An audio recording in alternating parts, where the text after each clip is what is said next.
సరిహద్దుల్లో చొరబాటుదారుల కాల్పుల్లో వీరమరణం పొందిన జవాన్ మురళీ నాయక్కు సంఘీభావంగా ప్రజాప్రతినిధులు, ప్రజలు, విద్యార్థులు ర్యాలీలు నిర్వహించారు. సత్యసాయి జిల్లా పెనుకొండలో మంత్రి సవిత ఆధ్వర్యంలో భారీ కొవ్వొత్తుల ర్యాలీ నిర్వహించారు.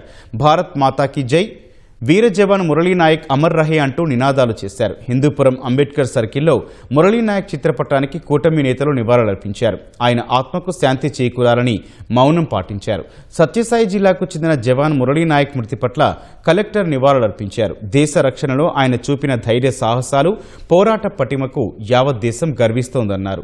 మంగళగిరిలోని టీడీపీ కేంద్ర కార్యాలయం ఎన్టీఆర్ భవన్లో ఆ పార్టీ నేతలు జవాన్ మురళీ నాయక్ చిత్రపటానికి పూలమాలలు వేసి నివాళులర్పించారు. అనంతపురంలో టవర్ క్లాక్ నుంచి సప్తగిరి సర్కిల్ వరకు విద్యార్థులు కొవ్వొత్తులతో ర్యాలీ చేపట్టారు.